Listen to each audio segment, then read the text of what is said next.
हाय बच्चों, कैसे हो आप सब? अच्छे हो ना? तो आज हम लोग पढ़ेंगे क्लास 9 गणित मंजरी के चैप्टर 2 का इंट्रोडक्शन ऑफ लीनियर पॉलिनोमियल का एक्सरसाइज 1.1 का पहला क्वेश्चन। क्वेश्चन कह रहा है इसकी डिग्री पहचानिए, find the degree of the polynomial. तो इसको पहचानने के पहले सबसे पहले हमको ये जानना डिग्री होती क्या है।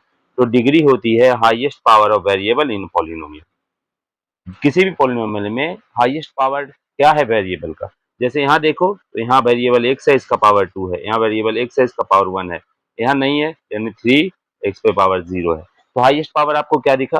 2, इसलिए डिग्री क्या हो जाएगी? 2। क्लियर, समझ में आई बात? अब हम आगे देखेंगे दूसरे क्वेश्चन को। तो दूसरे क्वेश्चन में हम देख रहे हैं, दूसरे क्वेश्चन में क्या लिखा हुआ है, बाई क्यू प्लस 2 बाई -1। तो यहाँ हम देखेंगे हाईएस्ट पावर क्या आ रहा है? 3, इस पे 1, तो हाईएस्ट क्या हुआ? 3, इसलिए इसकी डिग्री क्या हो जाएगी? 3। उम्मीद है क्लियर हो रहा होगा, है ना?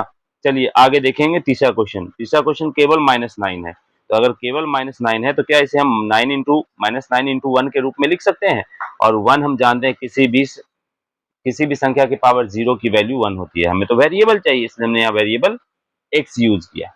तो एक्स पे पावर 0 की वैल्यू भी क्या हो जाएगी? 1। तो हमने यहाँ देखा एक ही वेरिएबल यूज हुआ है और उसका पावर 0 है, इसीलिए हाईएस्ट पावर ऑफ वेरिएबल यहाँ पे 0 होने के कारण डिग्री भी इसकी क्या हो जाएगी?